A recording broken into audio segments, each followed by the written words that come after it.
Saudari-saudaraku yang terkasih, selamat berjumpa kembali pada program Renungan Mingguan dari Mutiara Yakobis. Kita memasuki minggu biasa yang ke-23. Dalam Injil kita menyaksikan bagaimana Yesus menyembuhkan orang yang bisu tuli. Ketika Yesus menyembuhkan orang bisu tuli itu, dia mengatakan Efata, artinya terbukalah. Dan benar juga, setelah Yesus mengatakan itu, orang itu bisa mendengar kembali, orang itu bisa berbicara. Orang bisu tuli bukan hanya ada pada zaman Yesus. Di zaman ini juga ada orang bisu dan tuli. Saya membedakan ada dua jenis. Yang pertama itu orang bisu tuli secara fisik. Yang kedua adalah orang bisu tuli hatinya. Orang bisu tuli fisik itu bisa disembuhkan, apalagi kalau diketahuinya itu lebih dini. Bahkan ada sekolah bisu tuli untuk anak-anak yang menderita bisu tuli. Di situ anak-anak tidak diajar dengan bahasa isyarat, tapi diajar untuk mendengarkan, diajar untuk berbicara. Ada latihan-latihan untuk itu, sehingga setelah beberapa tahun mereka sungguh-sungguh bisa mendengarkan, mereka sungguh-sungguh bisa berbicara. Bahkan di antara mereka ada yang kemudian bisa bersekolah di sekolah umum, bahkan ada yang kemudian menjadi sarjana hukum, ada yang menjadi dokter, karena diajar, dilatih untuk mendengarkan dan berbicara. Nah, yang lebih sulit itu adalah bisu tuli hatinya. Tanda-tandanya tidak kelihatan. Karena apa? Secara fisik normal-normal saja, tetapi hatinya bisu tuli. Apa yang saya maksudkan dengan bisu tuli hatinya? Orang yang bisu tuli hatinya itu adalah orang yang tidak peduli. Dia tidak peduli terhadap Tuhan. Dia tidak peduli terhadap dirinya sendiri. Dia tidak peduli terhadap sesamanya, terhadap orang lain. Orang yang tidak peduli terhadap Tuhan itu misalnya, dia tahu sabda Tuhan itu baik, sabda Tuhan itu harus dilakukan, tetapi dia tidak melakukan. Dia tahu peraturan-peraturan Tuhan, tapi dia tidak melakukan. Itu menjadi tanda bahwa orang tidak peduli kepada Tuhan.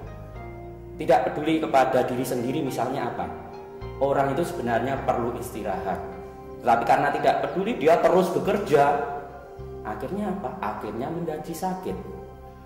Orang yang tidak peduli terhadap sesama misalnya apa? Ya orang yang tidak memperhatikan kebutuhan sesama, cuek saja ketika sesamanya membutuhkan pertolongan. Nah, itu contoh-contoh ketidakpedulian.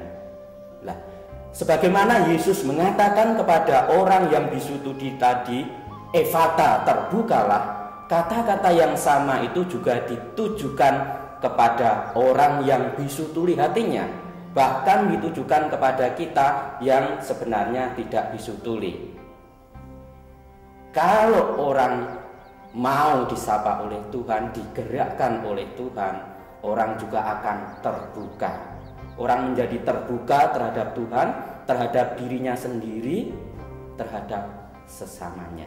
Bagaimana caranya supaya kita yang normal-normal ini kemudian tidak menjadi bisu tuli? Karena apa? Karena kalau kita hari demi hari tidak peduli, nah bisa jadi kita akhirnya bisa tuli betulan, bisu betulan. Maka sebenarnya hidup kita sehari-hari bisa menjadi sarana untuk sungguh-sungguh terbuka, peduli kepada Tuhan, kepada diri kita sendiri, kepada sesama. Misalnya, terbuka kepada Tuhan. Bulan ini adalah bulan kitab suci. Kalau Anda peduli kepada Tuhan, baiklah mulai membaca kembali kitab suci, mendengarkan sabda Tuhan. Kalau di lingkungan ada pertemuan pendalaman, silakan datang. Itu menjadi tanda, menjadi sarana peduli kepada Tuhan. Peduli terhadap diri sendiri misalnya. Kalau misalnya memerlukan istirahat, ya istirahat saja. Jadi jangan memaksakan diri untuk bekerja keras, nanti bisa jatuh. Atau dengan makanan yang baik, makanan yang sehat, pokoknya hidup dengan seimbang, itu menjadi tanda peduli terhadap diri sendiri, peduli terhadap sesama. Mulailah peduli kepada orang-orang di sekitar Anda. Kalau istri Anda atau suami Anda atau anak Anda, tetangga Anda membutuhkan pertolongan, bantulah. Atau kalau ada orang miskin, pengemis atau pemulung meminta bantuan Anda dan Anda sebenarnya punya kemampuan itu, bisa, lakukanlah. Dengan cara itu kita sekalian melatih diri untuk peduli. Dengan cara itu kita semakin terbuka terhadap kebaikan-kebaikan Tuhan. Kita akan menyalurkan kebaikan-kebaikan Tuhan. Saudari-saudaraku yang terkasih, Yesus hari ini mengajak kita untuk tidak menjadi bisu tuli, tetapi untuk menjadi terbuka, peduli kepada siapapun, kepada diri kita sendiri, bahkan juga kepada Tuhan. Semoga bacaan ini menginspirasi kita dan membuat kita peduli kepada siapapun yang ada di sekitar kita. Tuhan memberkati kita sekalian.